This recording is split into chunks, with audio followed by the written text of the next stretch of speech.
friends, my name is Caitlin. Welcome to my channel. Today I will be talking about the books that I've read in the first half of January. So these will be all the books that I've read from the 1st of January to the 15th of January. And I have 9 books to share.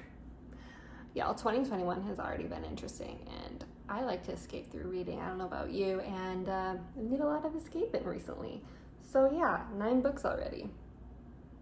Who would have thunk? The first book I read was Hidden Valley Road, Inside the Mind of an American Family by Robert Kolker. And this is a nonfiction book that has been highly acclaimed, especially in the last year.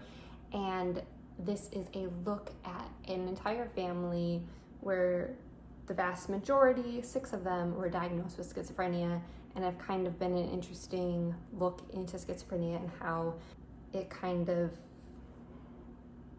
is understood through family and genetics and things like that. I was very much looking forward to reading this book because, again, I've heard a lot of great things. It's on a lot of lists of the best nonfiction of 2020, and I was very disappointed in it. Not very disappointed. I shouldn't say that. It wasn't terrible. It was just very boring. Like, very, very boring. There was so much background information, and the author took you through every single moment of every single person's life. It's like, this happened, and this happened, and this happened, this happened, this happened, and that was the whole book. And I was just really, really bored throughout. I don't really know what else to say about it. I appreciate all of the research that went into it. It was an interesting subject matter, but it was just too much. The next book I read is The Discovery of Witches by Deborah Harkness. I've been meaning to read this book for a while because witches, and mixed feelings about this book. I loved the atmosphere of this. It takes place in like a school setting. They work at Harvard. The main character is a witch and she meets a vampire, and they discover this book that holds secrets, and then people are out to get them. So I loved how this world was built. It was very much built in science and history, especially the history of like vampires and magical creatures and witches and things like that, which I really appreciated and found fascinating. But I hated the characters. They were all so bland to me. I didn't care about any of them, and because of that, also hated the relationship. Like, actually hated it. I think it was supposed to be like this swoony hate to love relationship, but it was so forced. And both of them were so boring, and I just felt nothing. I felt nothing. So I honestly don't think I'm going to be continuing on with this series, but I am glad I gave it a shot and read it.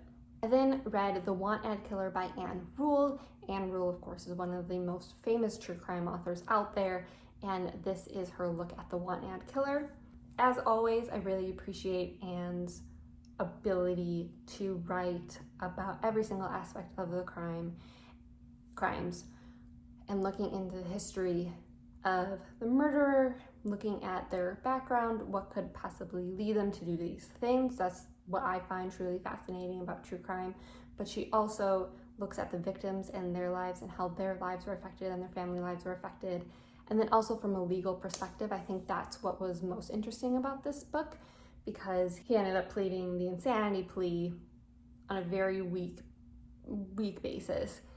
And it's an interesting look at what the insanity plea is and how it's used in our judicial system, and where multiple personalities fits in there. So I thought this was very interesting and ended up giving it 3.5 stars. The next book I read is Grown by Tiffany D. Jackson. I know it's really early in the year, but this might be one of my favorite, this probably will make it on my list of favorite books of the year. This is a book about a young woman who really wants to get into the music industry, and she ends up being groomed and assaulted and manipulated into an abusive relationship with a very famous singer. So the whole book is very reminiscent of the R. Kelly case. It's just so well told. The first chapter just had me kind of shocked. I wasn't expecting it to go there, and it went there, and you're just like, oh my God. And it just kind of goes from there, and I was entranced the entire book, and I thought it was really, really interesting how brainwashing and grooming works, not only for the young woman in this case and how she got stuck in this situation, how she was manipulated into the situation, but also how this awful human manipulated and brainwashed her family as well. I thought that was really powerful.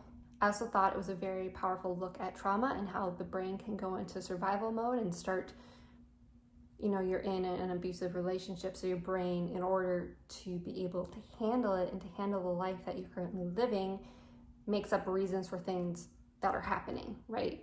You try to make it okay. And that was done so well. I cannot recommend this book enough.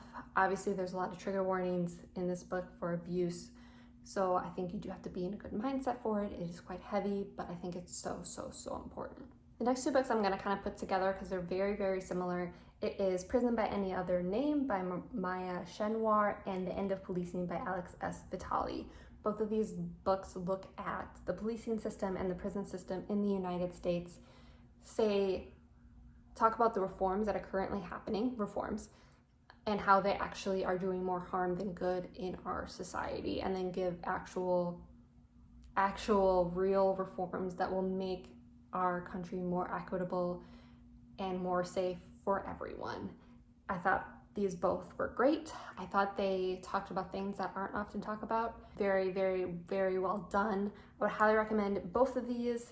I enjoyed The End of Policing a little more just because the author ended up giving more solutions than the prison book, but they're both great listens. I listened to them on audiobook, and I would highly recommend. And then I'll talk about the last nonfiction book I read, and that is The Babysitter by Liza Rodman, and this is one of my most anticipated books of the year. This is a nonfiction / memoir. It's kind of told in two parts. One part is told from a true crime perspective, so looking at crimes, and then the other half is a memoir about this girl who grows up. Her mom is pretty absent, and during the summer, because her mom isn't there, this young man ends up kind of babysitting her and her sister, and this young man, she finds out years and years later, was a serial killer. I was very disappointed in this book. I ended up giving it 2 stars, but the more and more I think about it, the more I'm inching towards a lower rating. I thought the case itself was interesting. So if you're interested in this case, look it up. It is about Tony Costa. So look his case up. It's interesting. However, the way it was written, especially the true crime portion of it, I thought it was offensive to the victims. I thought it was gratuitous. I understand having to put details in it about, what he did and what he did to the bodies, but there was no respect at all to the victims. There's also a lot of weird homophobic language used throughout, which I wasn't expecting, and I think the author did it to reflect the mentality of the 60s where this took place, but that was never talked about. The language was just used, and I hated it. So yeah, sadly, I would not recommend this book. Lastly, I read 2 poetry collections. The first is a super tiny little thing. It is A Light for the World to See, 1,000 Words on Race and Hope by Kwame Alexander, and exactly what it says is 1,000 words, y'all. I read this in, I don't even know, 20 minutes, probably less, and this is an illustrated poetry. There's 3 poems that Kwame wrote, and they're very powerful about the Black experience in America.